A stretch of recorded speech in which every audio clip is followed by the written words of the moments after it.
Bab 1 Pendahuluan 11 Latar belakang. Program makan gizi gratis merupakan wujud nyata dari semangat kepedulian sosial yang telah lama menjadi bagian dari tradisi Islam di Nusantara. Sebagaimana dicontohkan oleh Wali Songo dan para ulama terdahulu, Wali Songo tidak hanya menyebarkan agama Islam melalui dakwah lisan, tapi juga melalui pendekatan sosial dan budaya yang menyentuh kehidupan masyarakat secara langsung. Mereka dikenal aktif dalam memajukan pendidikan, kesehatan, dan kesejahteraan umat. Dalam pemikiran Wali Songo, memperkuat jasmani dan rohani adalah satu kesatuan.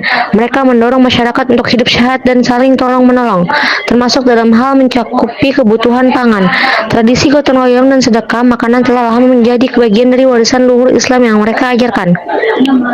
Program makan gizi gratis ini sejalan dengan nilai-nilai tersebut, yaitu menjaga generasi muda agar tumbuh sehat, cerdas, dan mandiri.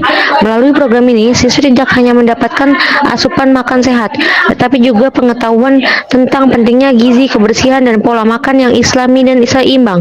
Hal ini mencerminkan ajaran para ulama yang menekankan pentingnya ilmu yang bermanfaat serta amal soleh yang berdampak langsung pada kesejahteraan umat.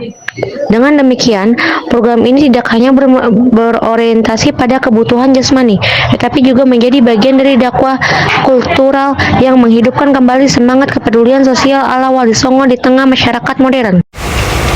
1.2 Tujuan: membantu siswa mendapatkan asupan gizi yang cukup agar dapat belajar dengan fokus dan semangat, menekan kesenjangan akses makanan sehat antara siswa dari berbagai latar belakang ekonomi, mendukung pertumbuhan fisik dan perkembangan otak anak secara optimal, menjadi langkah preventif terhadap penyakit yang disebabkan kekurangan dan kelebihan gizi, dan yang terakhir, memberikan motivasi bagi siswa untuk hadir ke sekolah dan menciptakan lingkungan belajar yang positif.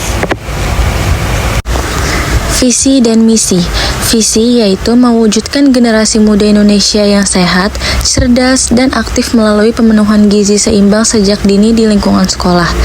Misi ada 5. Yang pertama, menyediakan makanan bergizi secara gratis bagi seluruh siswa sekolah negeri maupun swasta. Yang kedua, menanamkan kesadaran pentingnya gizi seimbang kepada siswa, guru, dan orang tua. Yang ketiga, mendorong peran serta masyarakat dan sekolah dalam menjaga kualitas asupan gizi harian anak. Yang keempat, mengurangi angka stunting dan malnutrisi di kalangan pelajar. Yang kelima, membentuk kebiasaan makanan sehat sejak usia sekolah. Bab 2. Metode pelaksanaan. 2.1 Langkah-langkah pembuatan poster. Yang pertama, siapkan materi mengenai MBG. 2. Susunlah kerangka materi di Canva. 3. Buat desain sesuai yang terdapat di materi dan menarik perhatian layak umum. 4. Jika sudah selesai sesuai yang diinginkan, cetak poster dengan ukuran A3. 5. Poster siap untuk diperhatikan. 2.2 Alat dan bahan. Yang pertama ada bahan baku, yaitu Canva. Yang kedua kertas poster, jumlahnya 1, totalnya 10.000.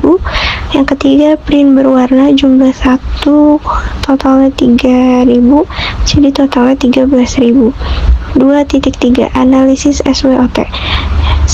Pertama, strategi atau kekuatan. Yang pertama, visual yang menarik dapat langsung menyampaikan pesan utama. Poster yang didesain dengan baik bisa menarik perhatian mahasiswa dalam waktu singkat. 2. Mudah disebarluaskan di berbagai titik strategis.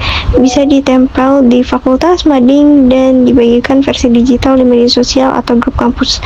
3. Biaya rendah dan efisien. Dibandingkan media promosi lainnya, poster relatif murah dan cepat dibuat. 4. Mengangkat isu relevan seperti kesehatan dan kesejahteraan mahasiswa. Isu makanan bergizi menyentuh kebutuhan nyata yang dialami banyak mahasiswa. Selanjutnya ada weakness, kelemahan. Yang pertama ada kurang interaktif dibanding media sosial. Poster hanya menyampaikan informasi satu arah, tidak memberi ruang diskusi.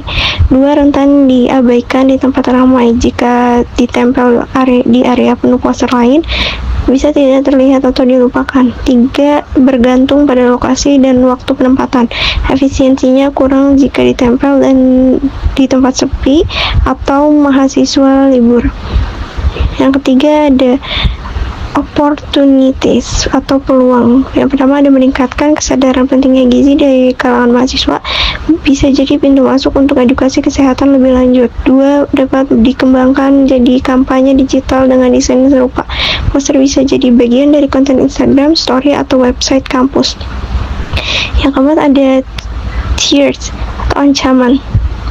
Yang pertama, mahasiswa menganggap program ini hanya formalitas atau promosi semata. Yang kedua, informasinya jika isi poster tidak lengkap atau salah fasih bisa menyebabkan kesalahpahaman soal syarat atau mekanisme.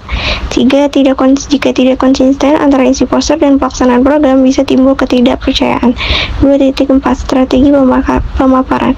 Jika penggunaan strategi dengan desain poster yang cerah, terdapat gambar makanan sehat dan kalimat yang mudah dipahami agar menarik perhatian masyarakat, khususnya lingkungan kampus.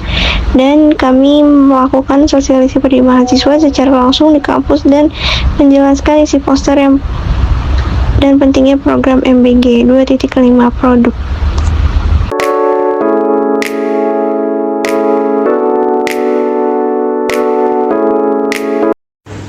Bab 3. Penutup. Kesimpulan, dibuatnya poster dengan tema makan bergizi gratis atau MBG ini untuk memberitahukan dan membuka kesadaran khalayak umum betapa pentingnya makanan bergizi bagi kesehatan dan perkembangan tubuh manusia. Program makan bergizi gratis sendiri mendapat tanggapan pro maupun kontra dari berbagai pihak. Dari hasil wawancara kami menunjukkan bahwa program ini sangat membantu meningkatkan kesehatan, konsentrasi belajar, dan semangat siswa dalam mengikuti pelajaran. Selain itu, program ini juga meringankan beban ekonomi orang tua dan menumbuhkan kesadaran pentingnya gizi seimbang sejak dini. Tetapi tidak sedikit pun ada yang lebih memilih untuk gratiskan biaya pendidikan saja. Selain itu, masih banyak sekolah, terutama di daerah terpencil atau pelosok, yang belum menerima program MBG. Ketimpangan ini memunculkan kesan bahwa program ini belum siap dilaksanakan secara nasional dan berpotensi menciptakan kecemburuan antar sekolah dan daerah. Selain itu, di beberapa tempat yang sudah menerima, kualitas makanan yang diberikan dinilai kurang memadai, baik dari segi rasa maupun nilai gizinya. Banyak siswa mengeluh bahwa makanan tidak enak, tidak variatif, atau bahkan tidak dimasak dengan baik. Hal ini justru bisa mengurangi minat siswa untuk mengkonsumsinya dan membuat program ini tidak mencapai tujuan utamanya, yaitu meningkatkan asupan gizi anak.